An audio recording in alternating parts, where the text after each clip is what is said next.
प्यारे बच्चों, स्वागत है आपका आज के इस वीडियो लेक्चर में। 6 अक्टूबर 2021 को आपका राजनीति विज्ञान का प्रथम प्रश्न होना है, इसकी परीक्षा प्रस्तावित है। तो आज मैं आपको इस प्रश्न पत्र के 100 महत्वपूर्ण बहुविकल्पीय प्रश्नों के उत्तर आपको बताऊंगा। आशा है ये वीडियो आपकी परीक्षा के लिए अत्यंत उपयोगी सिद्ध होगा। तो अंत तक बने रहिए इस वीडियो के साथ और सभी प्रश्नों के उत्तर विस्तारपूर्वक जानिए। जो आपका सिलेबस है उसमें मनु, कौटिल्य और उसका सप्तांग राज्य सिद्धांत है, स्टेट सप्तांग थ्योरी। इसके अलावा राजा राम मोहन राय, सर सैयद अहमद खान, गोपाल कृष्ण गोखले, बाल गंगाधर तिलक, महात्मा गांधी और भीमराव अंबेडकर, ये आपके सिलेबस में है 6 सेमेस्टर में BA। तो आइए आज के जो संभावित प्रश्न हैं उनको जानते हैं। पहला प्रश्न है, मानव जाति का जनक तथा प्रथम विधिवेत्ता किसे माना जाता है? तो ये माना जाता है मनु को। ये माना जाता है कि जो मनु है, मनु ने ही समस्त मानव जाति को जन्म दिया था। दूसरा संभावित प्रश्न है, मनु को वात्स्यायन ने अपने किस ग्रंथ में धर्मशास्त्र का आदि प्रणेता माना है?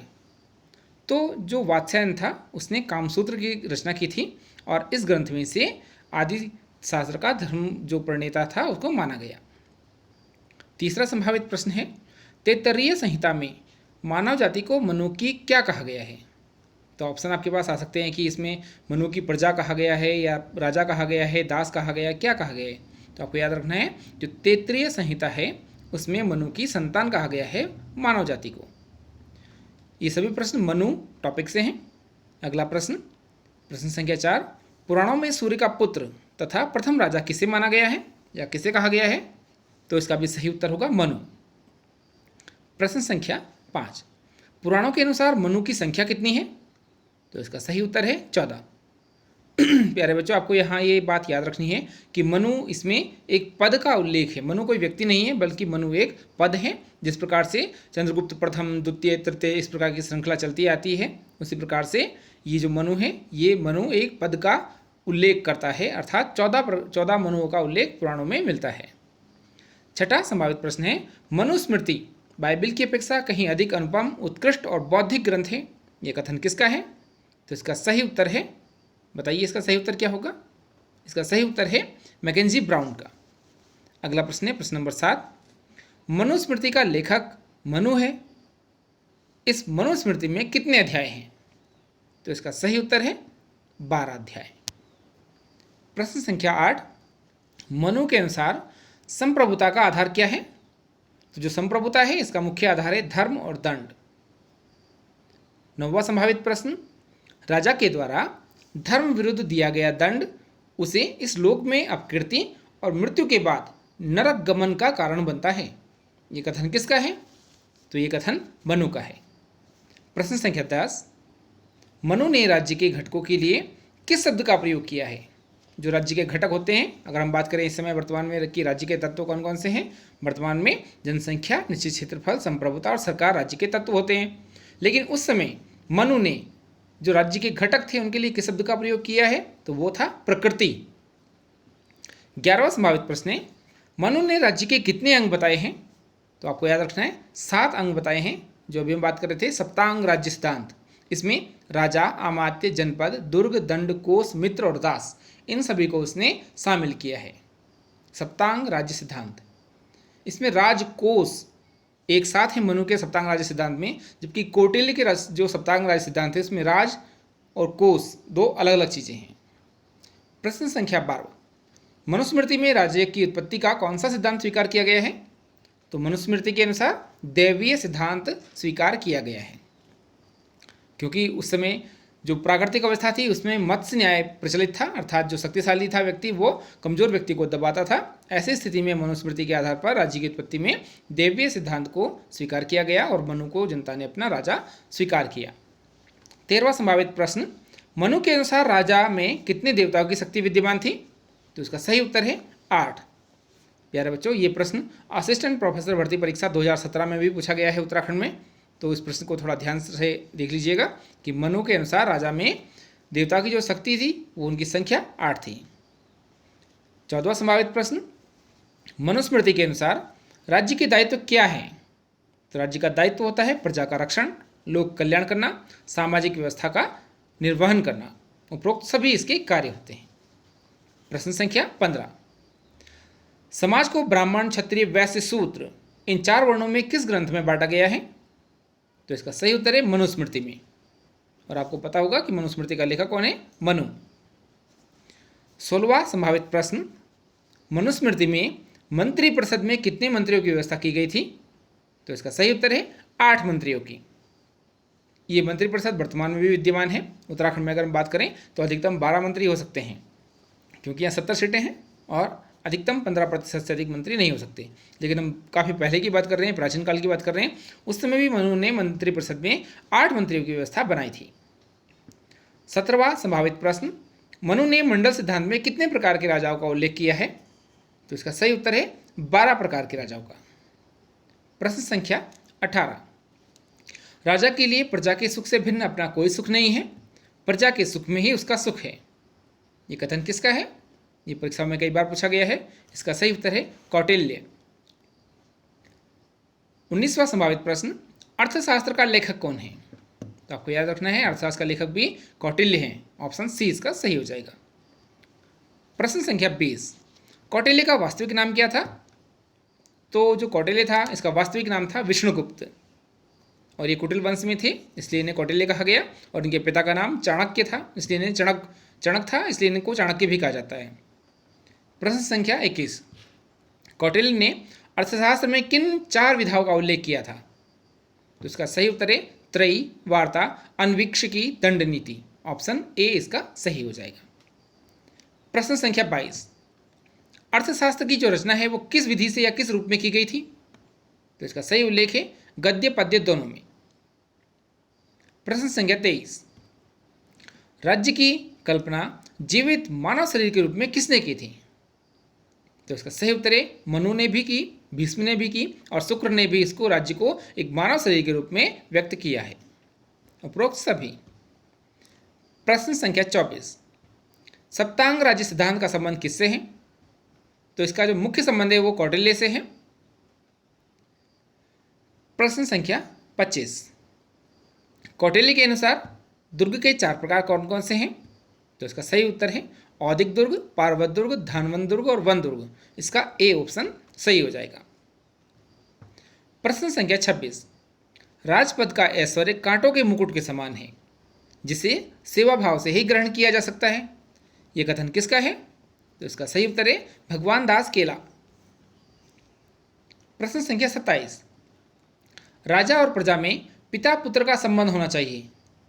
यह कथन किसका है? तो इसका भी सही उत्तर है कौटिल्य।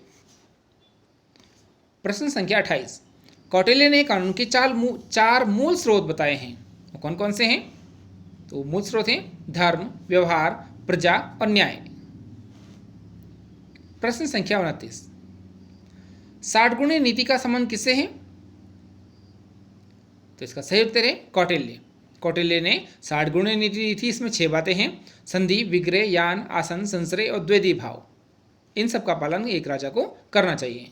आपको याद रखना है 60 गुणी नीति में 6 चीज़ें कौन कौन सी हैं? संधि, विग्रह, यान, आसन, संश्रय और द्वैधी भाव। 30वां संभावित प्रश्न, भारत का मैकियावली किसे कहा जाता है? तो इसका सही उत्तर है कौटिल्य को।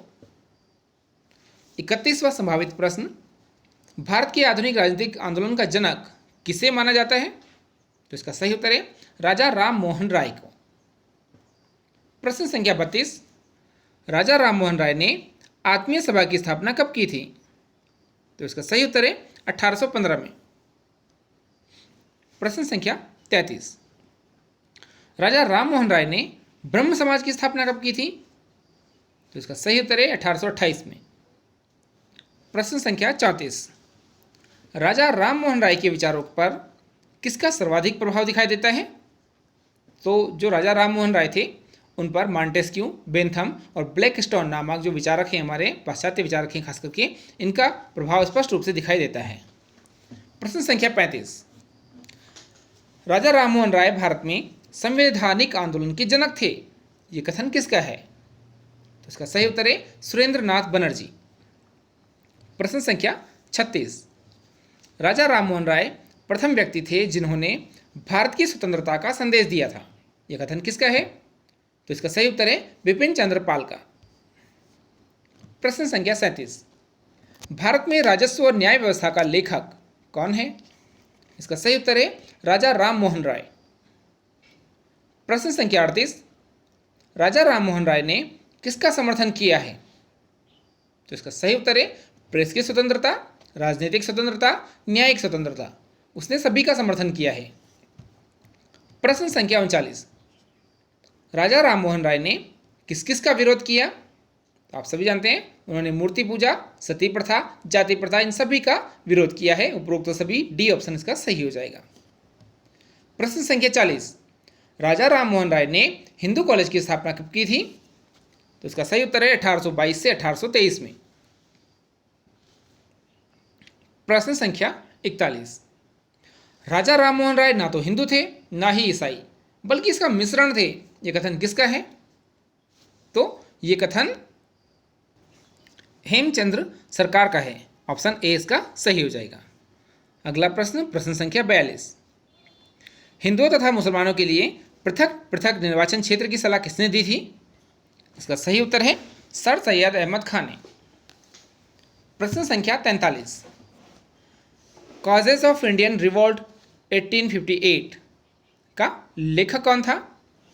तो इसका सही उत्तर है sir Syed Ahmed Khan. A option इसका सही हो जाएगा। प्रश्न संख्या 44, भारत के वफादार मुसलमान नामक पुस्तक का लेखक कौन था? तो आप समझ गए होंगे, इसका आंसर भी सी है, सर सैयद अहमद खान। अगला प्रश्न है, सर सैयद अहमद खान ने कौन सा सामाजिक कार्य किया था?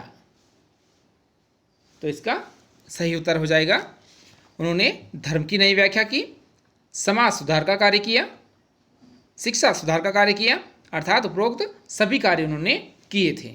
तो इसका ऑप्शन डी सही हो जाएगा। प्रश्न संख्या 46, the causes of India revolt में 1857 के विद्रोह की व्याख्या की गई है। इसे उर्दू से अंग्रेजी में किसने अनुवाद कराया? तो इसका सही उत्तर है कॉल्विन ने। एक अंग्रेज थे भारत में, इन्होंने इसका अनुवाद उर्दू से अंग्रेजी में कराया, जबकि the causes of Indian revolt 1857 के विद्रोह की जो व्याख्या है ये उर्दू में लिखा गया था। प्रश्न संख्या 47, सर सैयद अहमद खान के अनुसार 1857 की क्रांति का कारण क्या था? तो इसका सही उत्तर है जो ब्रिटिश सेना थी उसका सेना का कुप्रबंधन, आपत्तिजनक कानून और जन आकांक्षाओं की अनभिज्ञता या उनकी उपेक्षा करना इसका मुख्य कारण था। उपरोक्त तो सभी, ऑप्शन डी इसका सही हो जाएगा। प्रश्न संख्या 48, हिंदू शब्द का अर्थ किसी धर्म से नहीं है, बल्कि जो भी भारतवासी है उसे अपने को हिंदू कहने का हक है। ये कथन किसका है? इसका सही उत्तर है सर सैयद अहमद खान। प्रश्न संख्या 49, कांग्रेस एक हिंदू संगठन है, यह कथन किसका है? तो इसका सही उत्तर है सर सैयद अहमद खान। प्रश्न संख्या 50, अलीगढ़ मोमडन एंग्लो ओरिएंटल कॉलेज की स्थापना किसने की? तो इसकी स्थापना भी सर सैयद अहमद खान ने की थी, जो कि 1875 में की गई थी। प्रश्न संख्या 51, मोहम्मडन एंग्लो ओरिएंटल कॉलेज की स्थापना कब की गई थी? अभी हमने बताया आपको, ऑप्शन ए इसका सही हो जाएगा 1875। प्रश्न संख्या 52, गोपाल कृष्ण गोखले की विचारधारा क्या थी? इसका सही उत्तर है उदारवादी। 53वां समावेत प्रश्न, reflection of the French revolution का लेखक कौन था? तो इसका सही उत्तर है एडमंड बर्ग। ये प्रश्न यहाँ इसलिए पूछा गया है क्योंकि इसका संबंध गोपाल कृष्ण गोखले से है, और गोपाल कृष्ण गोखले हैं वो इस पुस्तक से बहुत ज़्यादा प्रभावित थे और उन्होंने एडमंड बर्ग का बहुत गहन अध्ययन किया था। तो ये पुस्तक भी इसमें पूछी जा सकती है। 54वां संभावित प्रश्न, गोपाल कृष्ण गोखले का राजनीतिक गुरु कौन था? तो इसका सही उत्तर है महादेव गोविंद रानडे। अगला प्रश्न 55वां, किसे एक दुर्बल हृदय उदारवादी कहा जाता था? तो आपको याद रखना है दुर्बल हृदय उदारवादी किसे कहा जाता है। इसका सही उत्तर है गोपाल कृष्ण गोखले। 56वां संभावित प्रश्न, किसे एक छिपा हुआ विद्रोही या राजद्रोही कहा जाता था? तो इसका उत्तर भी आपको पता है गोपाल कृष्ण गोखले इन्हें छिपा हुआ या अदृश्य राजद्रोही भी कहा जाता था। आइए आगे बढ़ते हैं। प्रश्न संख्या 57। निम्नलिखित में से किसकी ब्रिटिश उदारवाद में गहरी आस्था थी? तो इसका सही उत्तर है गोपाल कृष्ण गोखले। जो गोपाल कृष्ण गोखले थे, इनकी ब्रिटिश उदारवाद में बहुत गहरी आस्था थी और इनको लगता था कि जो ब्रिटिश हैं वो भारत की भलाई के लिए कार्य करेंगे और उनको भारतीयों को केवल कहने मात्र से स्वतंत्र कर देंगे। 58वां संभावित प्रश्न, भारत में विकेंद्रीकरण की संभावनाओं का पता लगाने के लिए हब हाउस कमीशन की स्थापना कब की गई थी? तो इसका सही उत्तर है 1908 में। 59वां संभावित प्रश्न, सत्ता के विकेंद्रीकरण हेतु गोखले ने किन के निर्माण का सुझाव दिया? तो इसका सही उत्तर है ग्राम पंचायत, जिला परिषद और विधान परिषद के निर्माण का इन्होंने सुझाव दिया। उपरोक्त सभी ऑप्शन डी इसका सही हो जाएगा। प्रश्न संख्या 60, महात्मा गांधी का राजनीतिक गुरु कौन था? तो आप सभी जानते हैं गोपाल कृष्ण गोखले महात्मा गांधी के राजनीतिक गुरु थे। अगला प्रश्न, प्रश्न संख्या 61, बाल गंगाधर तिलक को भारतीय अशांति का जनक किसने कहा था? तो इसका सही उत्तर है वैलेंटाइन सिरोल। इन्होंने इसे भारतीय अशांति का जनक कहा गया था। ये प्रश्न कई बार परीक्षाओं में पूछा जा चुका है, इसको ठीक से याद कर लीजिएगा। भारतीय अशांति का जनक किसे कहा गया, किसने कहा था? तो बाल गंगाधर तिलक को कहा गया। और किसने कहा था? वैलेंटाइन सिरोल ने। 62वां संभावित प्रश्न, 1781 में मराठा तथा केसरी समाचार पत्रों का प्रकाशन किसने किया था? तो इसका सही उत्तर है बाल गंगाधर तिलक ने इनका प्रकाशन किया था। जो ये बाल गंगाधर तिलक हैं, ये उग्रवादी विचारधारा से जुड़े हैं और इसमें मुख्य रूप से 3 व्यक्तियों का नाम लिया जाता है, लाल, बाल, पाल। इसमें लाल में लाला लाजपत राय, बाल का अर्थ होता है बाल गंगाधर तिलक और पाल का अर्थ होता है बिपिन चंद्र पाल। तो बाल गंगाधर तिलक, लाला लाजपत राय और बिपिन चंद्र पाल को लाल, बाल, पाल कहा जाता है। प्रश्न संख्या 63, गणपति उत्सव 1893 तथा शिवाजी उत्सव 1895, इन दोनों का प्रारंभ किसने किया था? तो इसका सही उत्तर है बाल गंगाधर तिलक ने। तो गणपति और शिवाजी उत्सव का जो प्रारंभ करने वाले व्यक्ति थे, उनका नाम था बाल गंगाधर तिलक। अगला प्रश्न, प्रश्न संख्या 64, बंगाल का विभाजन कब हुआ? आप सभी जानते हैं 1905 में बंगाल का विभाजन लॉर्ड कर्जन के द्वारा किया गया था। 65वां संभावित प्रश्न, बाल गंगाधर तिलक ने गीता रहस्य एक पुस्तक है, उसको किस जेल में लिखा? ये गीता रहस्य जो थी 1908 में लिखी गई थी। इनको 6 वर्ष की सजा हुई थी, जेल हुई थी, तो इन्हें मांडले जेल में भेज दिया गया था। तो बाल गंगाधर तिलक ने गीता रहस्य को मांडले जेल में लिखा 1908 में। इसमें इन्होंने लगभग 900 टीकाएं लिखी हैं भगवद गीता के ऊपर। 66वां संभावित प्रश्न, निम्नलिखित में से कौन सी रचना बाल गंगाधर तिलक की नहीं है? तो the Orion, the Arctic home in the Vedas, वैदिक क्रोनोलॉजी एंड वेदांग ज्योतिष, ये तीनों रचनाएं बाल गंगाधर तिलक की हैं। जबकि दशूद्र, ये रचना इनकी नहीं है। दशूद्र रचना डॉक्टर भीमराव अंबेडकर की है। प्रश्न संख्या 67, निम्नलिखित में से लाल, बाल, पाल में कौन कौन शामिल है? तो अभी हमने आपको इसका उत्तर बताया था कि लाला लाजपत राय, बाल गंगाधर तिलक और बिपिन चंद्र पाल को लाल, बाल, पाल के नाम से जाना जाता है। ऑप्शन डी इसका सही होगा। प्रश्न संख्या 68, तिलक ने स्वराज्य में कौन से 4 तरीके बताए थे? तो इसका सही उत्तर है स्वदेशी, बहिष्कार, राष्ट्रीय शिक्षा तथा निष्क्रिय प्रतिरोध। ये चारों तरीके इन्होंने बताए थे। ऑप्शन डी इसका सही हो जाएगा।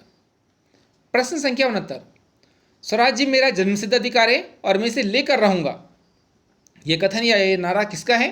तो ये भी बाल गंगाधर तिलक का है। ऑप्शन ए इसका सही हो जाएगा। 70वां संभावित प्रश्न, होम रूल आंदोलन 1914 का प्रारंभ किसने किया था? तो इसमें एनी बेसेंट और बाल गंगाधर तिलक, इन दोनों ने ही 1914 में होम रूल आंदोलन नामक एक आंदोलन चलाया था। दोनों ऑप्शन इसके सही हो जाएंगे। 71वां संभावित प्रश्न, तिलक पहले व्यक्ति थे जिन्होंने हत्याओं को जन्म देने का वातावरण का निर्माण किया, यह कथन किसका है? तो इसका सही उत्तर है वैलेंटाइन सिरोल का। 72वां संभावित प्रश्न, इंडिया नामक पुस्तक का लेखक कौन है? तो आपको याद रखना है इंडिया नामक पुस्तक का लेखक है वैलेंटाइन सिरोल। और एक इससे मिलती जुलती पुस्तक है इंडिका, उसका लेखक मैगस्थनीज है। तो प्रश्न आपसे इंडिया पूछा गया है, INDIA, तो इसका उत्तर हो जाएगा वैलेंटाइन सिरोल। प्रश्न संख्या 73, दारिद्र्य, दुष्काल, द्रव्य शोष, इस 3D का जो विचार था ये किसने दिया? तो इसका सही उत्तर है बाल गंगाधर तिलक ने। 74वां संभावित प्रश्न, पढ़ना लिखना सीखना ही शिक्षा नहीं है, शिक्षा वही है जो हमें जीविकोपार्जन के योग्य बनाए। ये कथन किसका है? तो ये कथन भी इसमें बाल गंगाधर तिलक का है। प्रश्न संख्या 75, जहां संभव हो सहयोग करो और जहां आवश्यक हो विरोध करो, ये कथन किसका है? तो ये कथन भी बाल गंगाधर तिलक का है। प्रश्न संख्या 76, भारतीय जनता को अवज्ञा का दर्शन, जो सविनय अवज्ञा आंदोलन था उसके बारे में जिक्र कर रहे हैं इसमें, भारतीय जनता को अवज्ञा का दर्शन किसने दिया? तो ये अवज्ञा का दर्शन भी बाल गंगाधर तिलक ने ही दिया था। आइए आगे बढ़ते हैं। 77वां संभावित प्रश्न, गांधी जी द्वारा प्रतिपादित सिद्धांतों को किस नाम से जाना जाता है? तो इसका सही उत्तर है गांधी जी का जो सिद्धांत है या जो उनके विचार है उन्हें गांधीवाद के नाम से जाना जाता है। 78वां संभावित प्रश्न, असहयोग आंदोलन महात्मा गांधी जी के द्वारा कब प्रारंभ किया गया था? तो इसका सही उत्तर है 1920 में। आपको याद रखना है 1920 में महात्मा गांधी जी के द्वारा असहयोग आंदोलन प्रारंभ किया गया था, जो कि 1922 में 5 फरवरी 1922 को चौरी चौरा नामक स्थान पर एक बुरी घटना घटी, जिसमें कुछ पुलिस वालों को क्रांतिकारियों ने जिंदा जला दिया था, जिसके कारण इसे स्थगित करना पड़ा। अगला प्रश्न, प्रश्न संख्या 80, महात्मा गांधी पर किसके विचारों का सर्वाधिक प्रभाव पड़ा? एक बार ठीक से सुन लीजिए, महात्मा गांधी पर किसके विचारों का सर्वाधिक प्रभाव पड़ा? आप सभी जानते हैं महात्मा गांधी एक धार्मिक व्यक्ति थे, उन पर लियो टॉल्स्टॉय, रस्किन और थोरो, इन सभी का बहुत व्यापक प्रभाव पड़ा। अगला प्रश्न, सॉरी इसमें प्रश्न संख्या 79 छूट गया है। महात्मा गांधी जी का प्रथम सफल आंदोलन कौन सा था? तो ये था चंपारण सत्याग्रह, जो कि 1917 में बिहार में चलाया गया था। और आपको यहाँ ये याद रखना है कि चंपारण सत्याग्रह के लिए उनको बुलाया किसने था? उसका नाम था राजकुमार शुक्ल नाम का एक व्यक्ति था। वो उनको महात्मा गांधी जी को नील की खेती के विरोध में किसानों का जो शोषण हो रहा था उससे बचाने के लिए इन्हें चंपारण बिहार लेकर गए थे। और यहीं से चंपारण बिहार से महात्मा गांधी जी ने अपना कोट पैंट शर्ट वगैरह त्याग कर केवल एक धोती को अपने वस्त्र के रूप में धारण किया था। तो यहाँ से इनके जीवन में परिवर्तन हुआ और ये इनका पहला सत्याग्रह भी था, चंपारण सत्याग्रह 1917 का। आइए अब अगला प्रश्न जानते हैं। प्रश्न संख्या 81, अन टू द लास्ट नामक पुस्तक का लेखक कौन था? तो इसका सही उत्तर है रस्किन। प्रश्न संख्या 82, महात्मा गांधी ने अन टू द लास्ट का गुजराती में किस नाम से अनुवाद किया था? तो जो ये अन टू द लास्ट पुस्तक है रस्किन की, उन्होंने इसको सर्वोदय के नाम से इसका अनुवाद किया। प्रश्न संख्या 83, किसने कहा था कि गांधी मर सकता है लेकिन गांधीवाद सदैव जीवित रहेगा? तो इसका सही उत्तर है महात्मा गांधी। प्रश्न संख्या 84, महात्मा गांधी की आत्मकथा का नाम क्या था? तो उनका नाम था सत्य के साथ मेरे प्रयोग, माई एक्सपेरिमेंट विद ट्रूथ। 85वां संभावित प्रश्न, महात्मा गांधी ने अहिंसा के कितने रूप बताए हैं? तो इसका सही उत्तर है 2 रूप इन्होंने बताए हैं महात्मा गांधी जी ने, एक नकारात्मक और एक सकारात्मक अहिंसा। प्रश्न संख्या 86, गांधी जी ने अहिंसा की कौन सी अवस्थाओं का या अवस्था का उल्लेख नहीं किया था? तो गांधी जी ने 3 प्रकार की अहिंसा का उल्लेख किया है उनकी अवस्थाओं का, जिसमें जागृत अहिंसा, औचित्यपूर्ण अहिंसा तथा कायरों अहिंसा प्रमुख हैं। ऑप्शन डी इसमें गलत हो जाएगा। प्रश्न संख्या 87, महात्मा गांधी जी को सदाग्रह शब्द सत्याग्रह के लिए किसने सुझाया या किसने दिया? तो इसका सही उत्तर हो जाएगा मदन लाल गांधी। 88वां संभावित प्रश्न, सत्याग्रही के आवश्यक गुण कौन कौन से होने चाहिए? गांधी जी के अनुसार इसका सही उत्तर हो जाएगा सत्यनिष्ठा, ईमानदारी, ब्रह्मचर्य, अहिंसा, ये सभी गुण एक सत्याग्रह में होने चाहिए। 89वां संभावित प्रश्न 89, महात्मा गांधी ने सत्याग्रह के 3 रूप बताए हैं, वो कौन कौन से हैं? तो इसका सही उत्तर हो जाएगा असहयोग, सविनय अवज्ञा, व्यक्तिगत सत्याग्रह। उपरोक्त सभी इसके उत्तर हो जाएंगे। प्रश्न संख्या 90, ट्रस्टीशिप का सिद्धांत निम्नलिखित में से किसने दिया था? तो इसका सही उत्तर है महात्मा गांधी। अगला प्रश्न, प्रश्न संख्या 91, स्वतंत्रता दान में नहीं मिलती, इसके लिए संघर्ष करना पड़ता है, यह कथन किसका है? तो इसका सही उत्तर है डॉक्टर भीमराव अंबेडकर। प्रश्न संख्या 92, बहिष्कृत भारत नामक मराठी पत्रिका का प्रकाशन किसने किया था? तो इसका सही उत्तर है डॉक्टर अंबेडकर ने। प्रश्न संख्या 93, अंबेडकर ने किस पुस्तक की रचना की थी? तो इसका जो उत्तर है उस उत्तर हो जाएगा डी, उपरोक्त सभी। इन्होंने हु आर दे, द शूद्र, थॉट ऑन पाकिस्तान 1941 ये किताबें लिखी हैं और इसमें सभी किताबें डॉक्टर अंबेडकर की, इसलिए उपरोक्त सभी इसका आंसर हो जाएगा। प्यारे बच्चों, यहाँ एक बात ध्यान रखने वाली है कि पाकिस्तान का निर्माण तो 1947 में हुआ, 24 अगस्त 1947 को पाकिस्तान बना था, लेकिन अंबेडकर इतने दूरदर्शी थे कि उन्होंने 1941 में ही एक पुस्तक लिख डाली, थॉट ऑन पाकिस्तान। तो उनको ये पता था कि पाकिस्तान नाम का एक देश भविष्य में अवश्य बनेगा। तो इतने दूरदर्शी थे डॉक्टर भीमराव अंबेडकर। प्रश्न संख्या 94, निम्नलिखित में से किसने पाकिस्तान निर्माण का समर्थन किया था? तो इसका उत्तर है डॉक्टर भीमराव अंबेडकर ने।